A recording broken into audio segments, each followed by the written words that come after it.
So if we're looking for the second power, the third power, the fourth power of a complex number that's written in trigonometric form, we just have to think about what we did yesterday.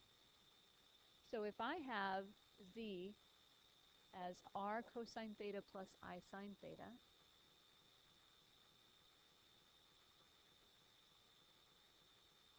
and I want to square it, that means take it times itself, right? Okay. So if I take that times itself,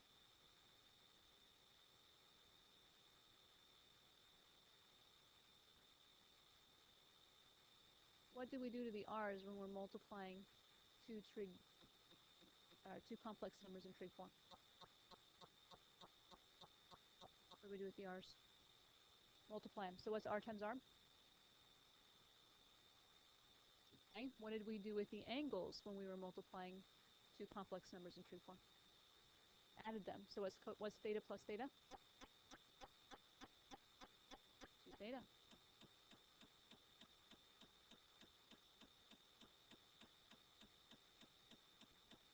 Okay. So what if I took that r squared cosine theta plus I cosine 2 theta, and I take that times another r sine theta? R squared times r is r cubed. And cosine of 2 theta, cosine theta will be cosine of, bless you, you're welcome, or yeah, and sine 3 theta. And if I take it times another r cosine theta plus I sine theta, I'll get cosine of 4 theta plus I sine. Absolutely. So to summarize, if I wanted z to the nth power,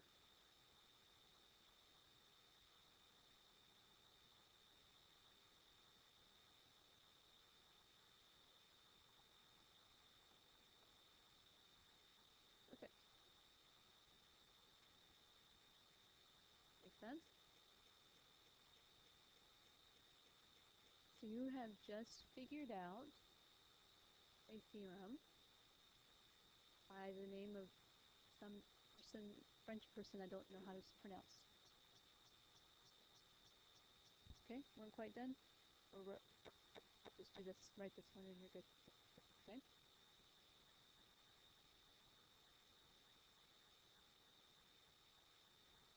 The individual said that if z is equal to r cosine theta plus I sine theta, complex number in trig form, n is a positive integer, then when we want to take z to the nth power, we take r to the nth power times the cosine of n theta plus I sine n theta. That's the quantity.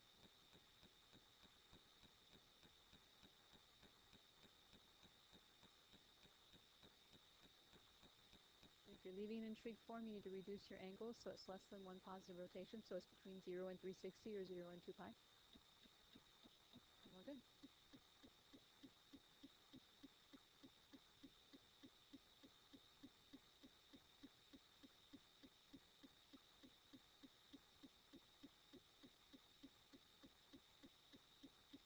All right, questions on this so far?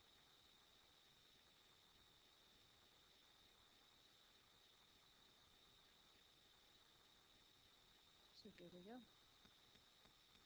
We are going to take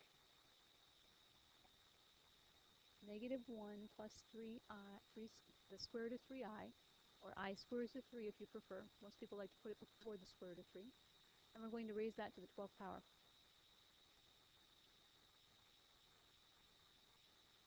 Imagine if you had to multiply that out. Awful, right?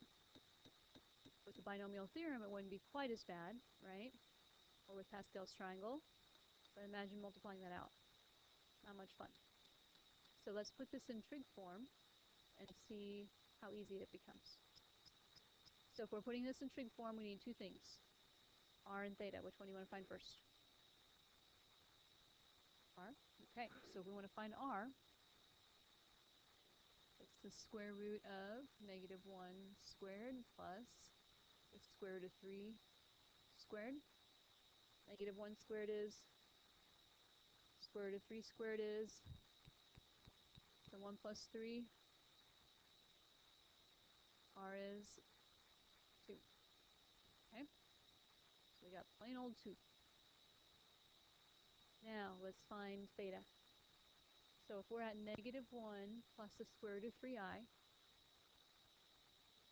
we went negative 1 in the real direction, and the square root of 3 in the imaginary direction.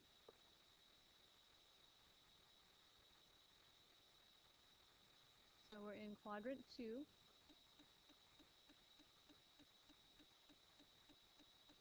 So we ask ourselves, what is the tangent of theta?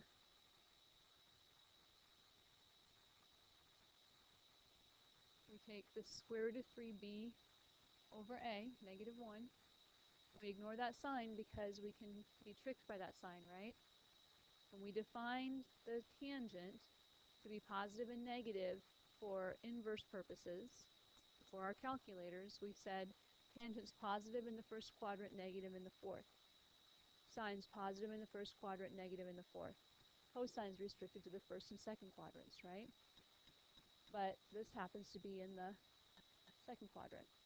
So if you tried to do a negative square root of 3 over 1 inverse tangent, it's going to try to put you down here in the fourth quadrant, right? So what angle would we end up with if the tangent is a square root of 3 over 1, or square root of 3? 60 degrees, right? We're in this quadrant. So our reference angle is 60. What's our angle in the second quadrant? 120. So we have a 120 degree angle.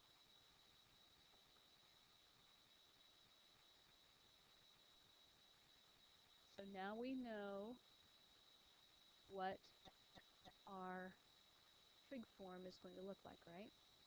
We want to abbreviate, we can call it 2 cis 120.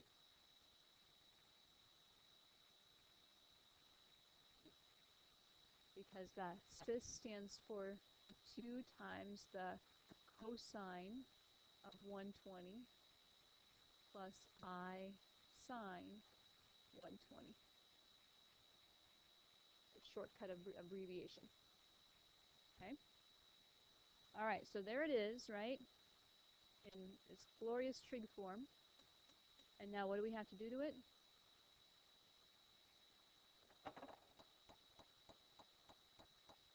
Taking it to the 12th power. So what do we do to the r? Take it to the 12th power. And what do we do to the angles?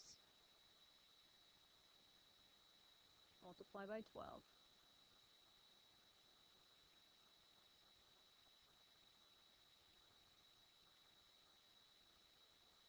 So 2 to the 12th, I think, is 4096, right? Verify on a calculator for me.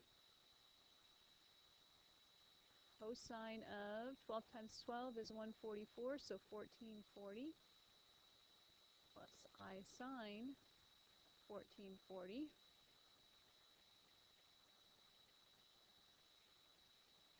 So we said that we can't have great big giant angles, right?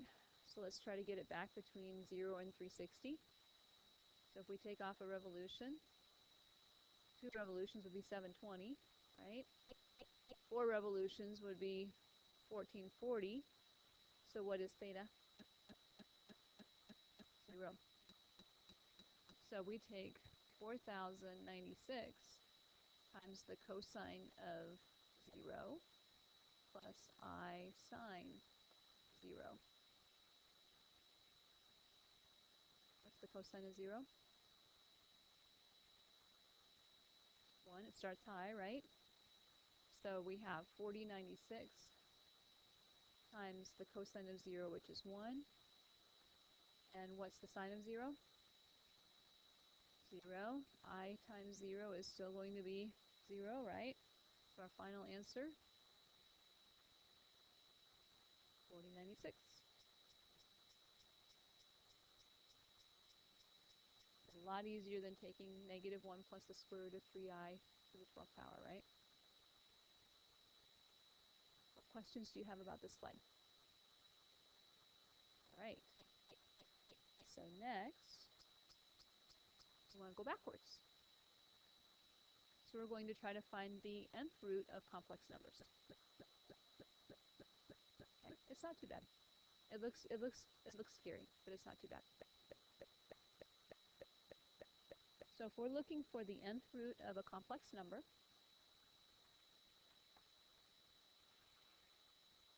for some positive integer n, so we have to have the first, the second, or the third, or the fourth, not the 1.73 root, right?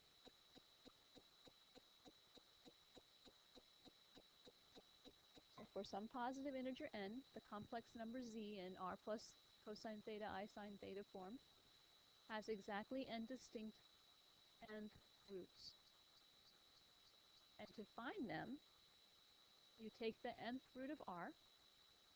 So if we're dealing with the square root, it's the square root of r. If it's the fourth root, it's the fourth root of r, right? Whatever root you're looking for, times the cosine of theta plus 2 pi k over n plus I sine theta plus 2 pi k over n, where k is 0, 1, 2, 3, 4, on up to n minus 1.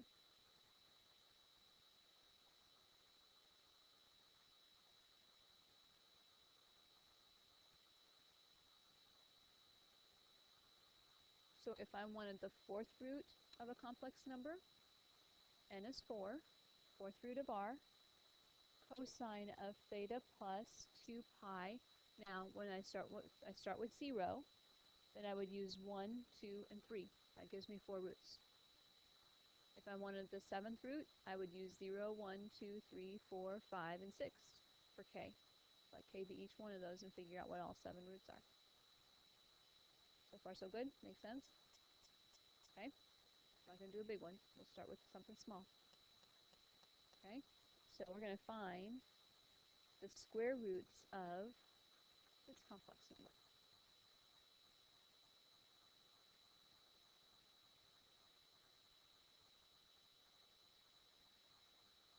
So while you write that down, let's think about what this is.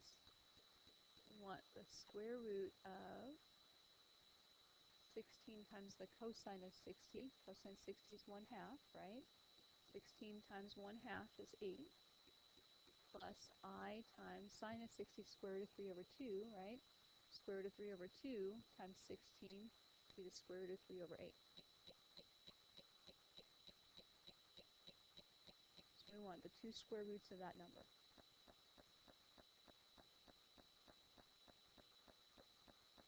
Okay? Here's how it goes. First of all, when we said square roots, that means n is 2. So k gets to be 0 and 1.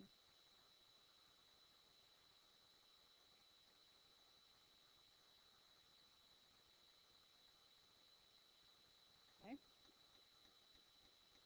So let's start by letting k be equal to 0. So when we want the square root of 16 cosine 60 plus I sine 60, that means that my index is a 2, taking the square root of r, right, times the cosine of 60 plus 2 pi times 0 over n is 2, taking a square root. In the fourth root, I'd put a 4. Because it was a sixth root, I'd put a 6, right? Plus I sine 60 plus 2 pi times 0 over 2.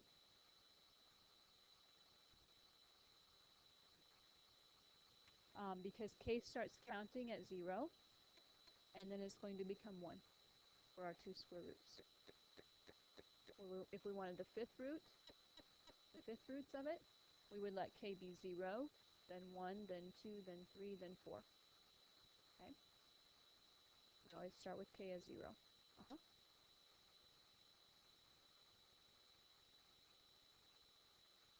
exactly. One less than the number. Yep. So we picked something small like a square roots. Okay. All right, so now let's think about what's happening here. Anything times 0, 0, right? So what's 60 divided by 2? 30.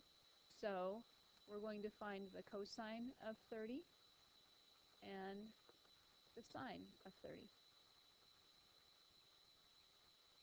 Okay, square root of 3 over 2 and 1/2, right? And we have to take those times. The square root of 16 is 4.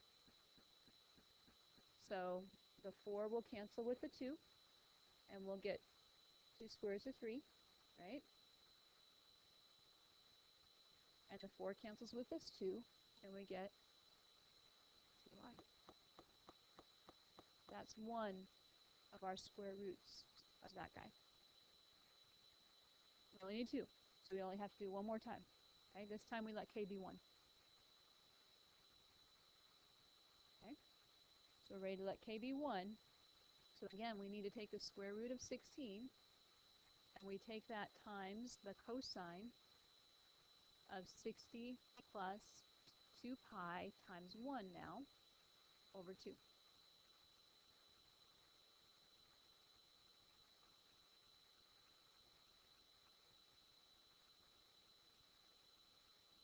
Okay, so 2 pi is 360, right?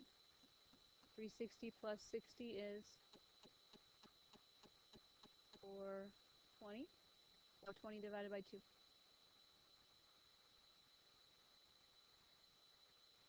210.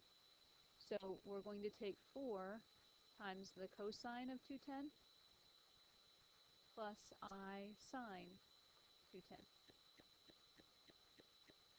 So think of 210. 210 is what kind of an angle?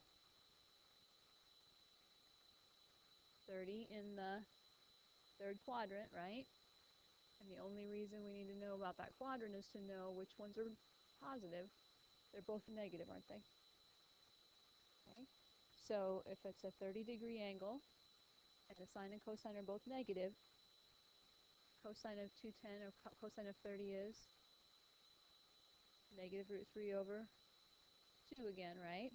So instead of positive 2 square roots of 3, we'll have a negative 2 square roots of 3. And instead of a positive 2i, we'll have a negative 2i.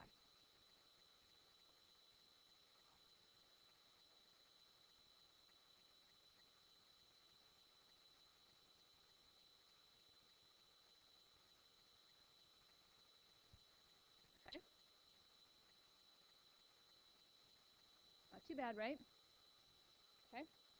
So I can show you how to find all 6 roots of 1, including the complex ones. Numbers that are complex that will, when multiplied by themselves 6 times, get you 1 back. If you want to see it, otherwise I can give you time to work on your assignment.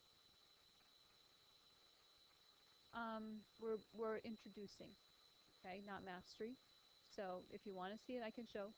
But if you would like to see the assignment, I can. You know what the assignment is too. Anybody want to see this? Okay, yeah, let's do it. Okay. If you there might be a problem like it. Okay, so instead of just the square roots, now we're looking for the 6th roots, right? So we need to let k be equal to just 5. Yep, 0 through 5. Okay, so we're going to let k be equal to 0 through 5. Okay, and we know because it's the 6th roots that n is 6. Okay, so we start by taking the 6th root of 1, don't we? Which is 1, right? And then we're going to take that times the cosine of theta. We have to figure out what theta is. Okay?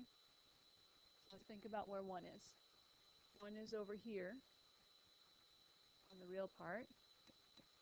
So that's why its r is 1, right? And its theta is 0. Okay? So we're going to say if r is 1, theta is 0, we're we're going to say, let's take the cosine of theta plus 2 pi times 0 in this case when k is 0 over, how many roots are we finding? 6. So we have to put this over 6.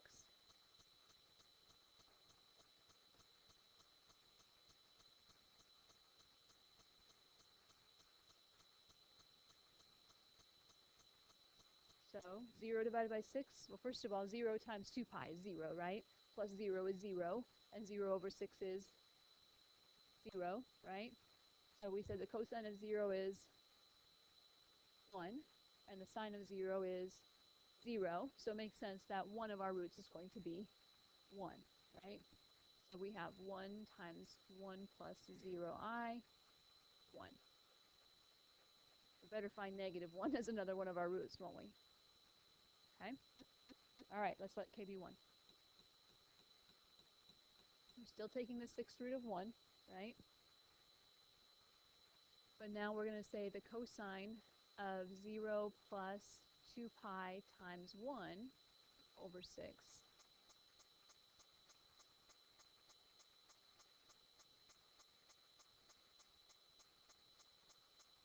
So what's 360 divided by 6? 60. So we're going to have cosine of 60 plus I times the sine of 60. What's the cosine of 60 degrees?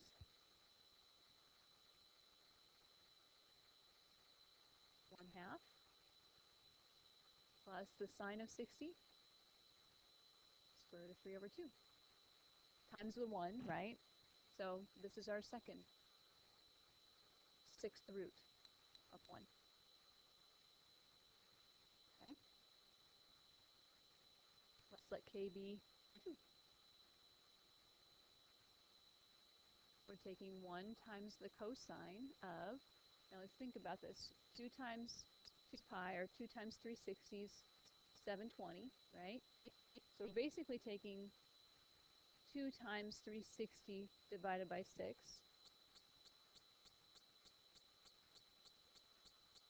And then 3 times 360 divided by 6. And then 4 times 360 divided by 6. And then 5 times 360 divided by 6. Everyone see where that's going, since it's 0 plus each time? Okay, we had 0 degrees, right? And we had to let k be 0 first. So it's plain old 0 divided by 6. But when k is 1, that's really 360 degrees in disguise. 2 pi is 360. So 0 and 360 is 360 divided by 6 gave us a 60-degree angle. Okay, now that k is 3, let's just take 360 divided by 6, right? Make it easier on ourselves. 360 divided by 6 is always a 60-degree angle, right? So we're talking about a 120 and a 180, right?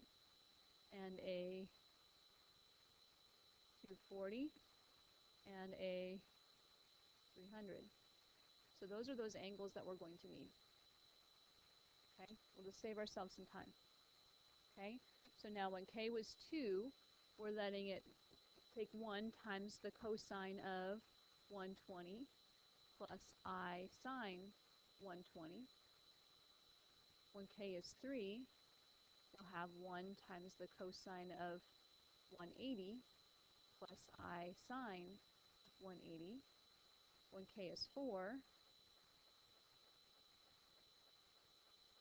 240. And finally, when k is 5,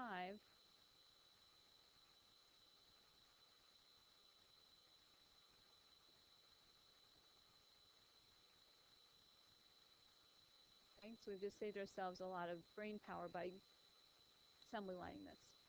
Okay, so now what is the cosine? Well, we know it's a 60-degree angle, right? 60-degree angle in the second quadrant.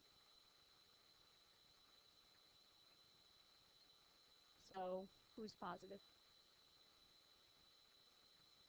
Sine's positive, okay? So cosine of 60 was square root of 3 over 2, sorry, 1/2. and sine was square root of 3 over 2, right? So we'll have a negative 1/2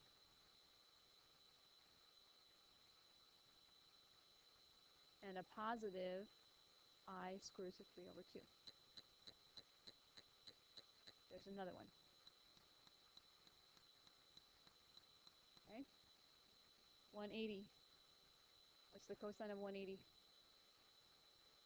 And then what's the sine of 180? Negative 1. So we'll have a negative I.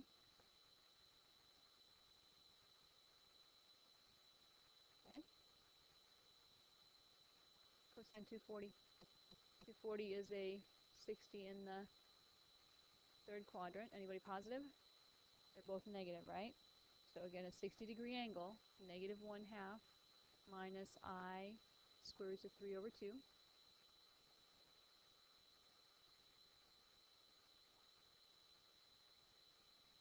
If we did something wrong here. Should be negative 1, shouldn't it? Yeah, because cosine is positive, or it starts high, right? And at 180, it's negative 1. And the sine is starting at 0. And by 180, it's also at 0. So that should be the negative 1. Okay, last one, 300. 60-degree in the fourth quadrant, right? Was positive. Cosine. So we'll have a positive 1/2 minus I square root of 3 over 2. Those are the sixth roots of 1. This to the sixth power gives us 1. This to the sixth power gives us 1. This to the sixth power gives us 1. And so does this, and this.